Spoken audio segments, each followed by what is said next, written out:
آج IRGC کے spoke person کے ساتھ جب میری بات ہوئی تھی ان کے آفس کے ساتھ، تو وہ ایک پریس بریفنگ بھی دے رہے تھے. وہ کہہ رہے تھے ہمیں تو بہت عرصے سے پتہ تھا یہ بات، اس لیے ہم نے ہزاروں کے تعداد میں ڈفرینٹ اسٹاک پائلز وہ سارے زمین کے اندر بنائی ہے پچھلے 20-25 سال سے، اور یہ ان کو ہٹ نہیں کر سکتے. جہاں تقریباً پچھلے 11 دن سے ویسٹ آف ایران کے اوپر بہت میسو بمبارمنٹ کی انہوں نے. ان کو لگتا تھا کہ وہاں پہ کچھ زیادہ اسٹاک پائلز ہوں گے، لانچر زیادہ جو کہ زیر زمین لانچر ہے. مجھے بتا رہے تھے بالکل آج کی جو 34th راؤنڈ آف ریٹیلیشن میں ہم اسی ویسٹ ایریا سے ہی ان کو ہٹ کیا.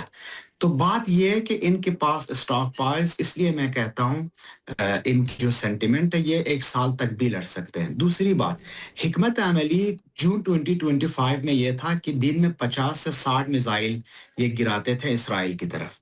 آج دیکھیں یہ میکسیمم 10 میزائل کی طرف جا رہے ہیں.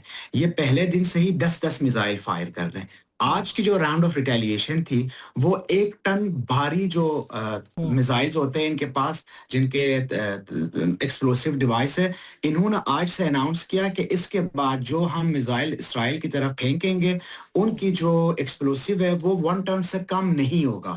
میسو ڈسٹرکشن کریٹ کریں گے اور دن میں 10. اگر ان کے پاس، جس طرح یہ خود کہہ رہے ہیں کہ ہزاروں کے تعداد میں ہے، اگر ہم 2000 ہی سمجھیں اور دن میں 10 ہی فائر کرنا ہو تو آپ یہ دیکھیں گے کتنا سسٹین کریں گے. تیسری بات، یہ مقامی پیداوار ہے، یہ امپورٹ نہیں کر رہے ہیں، اور ابھی بھی ان کی اسٹیل مینوفیکچرنگ کمپنیز 3 شفٹ میں کام کر رہے ہیں. تو یہ بناتے بھی جا رہے ہیں آگے. اگر دن میں 100 بناتے تھے، یہ 11 دن بمباری کے بعد 50 بناتے ہوں گے، 20 بناتے ہوں گے، تو یہ آلریڈی اسٹاک پائلز کے اوپر انکریز ہوتا جائے گا. لیکن بات ایک اور میں چھوٹی سی مثال دے دوں آپ کو. ٹیکر کارسن انٹرویو سن رہا تھا، انہوں نے ایک بہت خطرناک جملہ کہا ہے.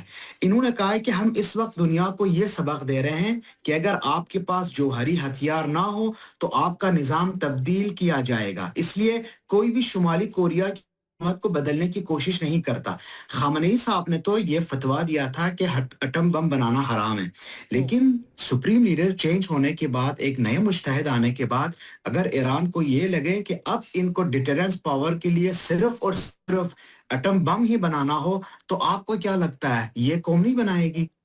اس لیے میں سمجھتا ہوں کہ ہم ایک بہت ہی خطرناک موڑ پہ ہیں، اور اس موڑ کو انشاءاللہ بسلامت ہم کراس کر، لیکن جو اس کے بعد تبدیلی آئے گی مڈل ایسٹ کے اندر، یہ ایران کے بھلائی کے لیے ہی ہوگا. Very important.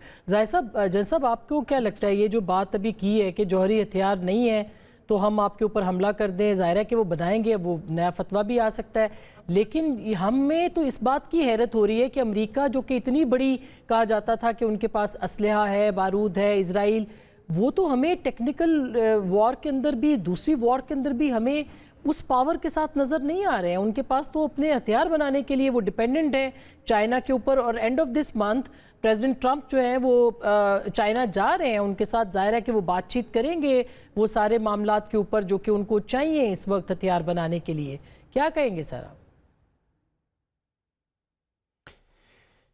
دیکھیں آسما، یہ جو ان کا نوشن ہے نا جی will take you to the stone age, یہ ریزائڈ کرتا ہے ان کی اسٹریٹجی میں شروع سے. یہ اسی طرح انٹیمیڈیشن کوریجن یہیں سے شروع کرتے ہیں. ویتنام میں پریزیڈنٹ جانسن نے یہی سٹیٹمنٹس دی تھی، اور پھر انہوں نے کوشش کی تھی کہ یورپ ان کے ساتھ ملے، اور یو کے نے اس وقت ریزسٹ کیا تھا. اس دفعہ بھی افغانستان میں ویسٹ ان کے ساتھ تھا، نیٹو کی فورسز تھی، نیٹو کا بھی پھر اسی کو انکریز کرنے کے لیے ملٹرائزیشن آف نیٹو کو ہم نے دیکھا کہ تاکہ یہ وہ انویسٹمنٹ لائیں. آئی ایم شیور کہ امریکہ کو سٹریس فیل ہو رہا تھا، دیٹس وائی نیٹو کے اوپر پریزیڈنٹ ٹرمپ نے پریشر ڈالا کہ اپنے جی ڈی پی کا 2% یہ 5% کی طرف جائیں اور میرے ساتھ پارٹنر بھی رہیں وار کے اندر.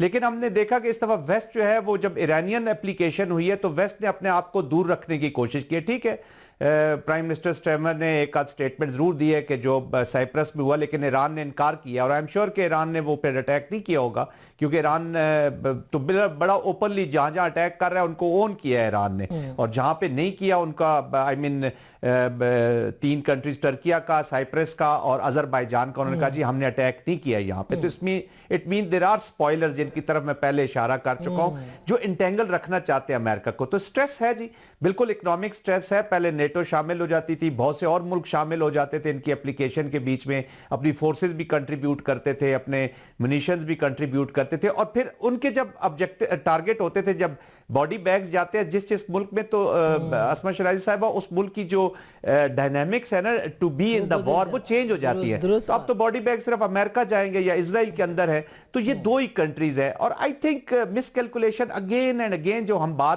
بار کر رہے ہیں, اسٹریٹجک مس کیلکولیشن, وہ یہی مس کیلکولیشن ہے. تو at the end of the day regime, اچھا پھر ابھی یو ایس ملٹری میں اور یو ایس کی پولیٹیکل لیڈرشپ میں بھی مجھے تھوڑا سا لگتا ہے کہ تھوڑا سا ڈفرنس ہے پرابیبلی, کیونکہ جب آپ کے اکنامک ایڈوائزرز یا جو آپ کے بزنس پارٹنرز یا ان کی جب ایڈوائزرز پہ آپ وار کرتے ہیں تو ملٹری سٹریس میں آتی ہے. ہم خود فوج میں رہے ہیں, جب پرپس کے ساتھ آپ وار نہیں کرتے تو ملٹری کی اپلیکیشن میں بڑا زمین آسمان کا فرق ہوتا ہے.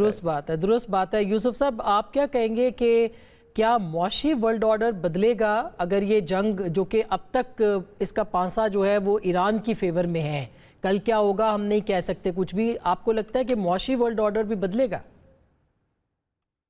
دیکھیے, میں تو یہ نہیں سمجھتا کہ کوئی معاشی ورلڈ آرڈر میں کوئی بہت بڑی اس سے تبدیلی آ جائے گی, اس لیے کہ معاشی ورلڈ آرڈر جو ہے وہ دہائیوں پر محیط ہے, اور اس میں جو سب سے اہم ترین کردار ہے امریکہ کے بعد وہ چین کا ہے.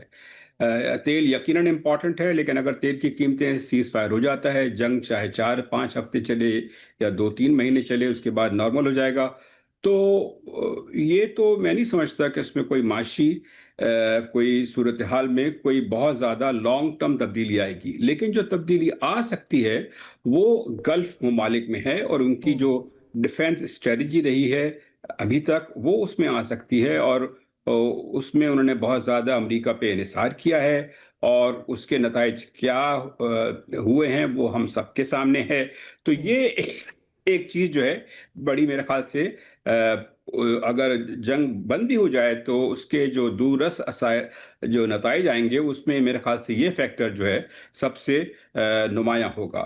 اور ایک بہت, میں اس بات کا بھی ذکر کروں گا کہ ذکر ہوتا ہے کہ جو پوری خلیجی ممالک ہیں ان کے پاس بہت معاشی پاور ہے, یہ صحیح ہے, لیکن ان کے جو انویسٹمنٹس ہیں تقریباً وہ $5 ٹریلین ہیں, اور جو امریکہ کی سٹاک مارکیٹ جو ہے تقریباً $60 ٹریلین سے بھی زیادہ کی ہے, تو اس میں ان کا جو پرسنٹیج جو ہے وہ کافی کم ہے.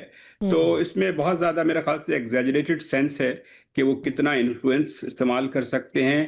یقیناً انفلوئنس ہے, لیکن اتنا نہیں ہے جس طرح کے بعض لوگ سمجھتے ہیں.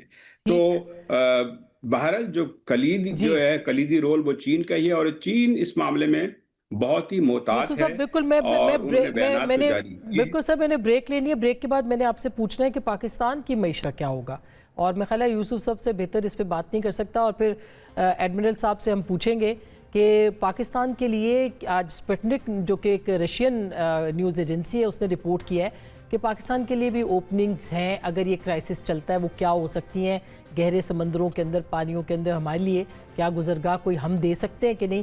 بریک کے بعد بات کریں گے, ہمارے ساتھ رہیے گا.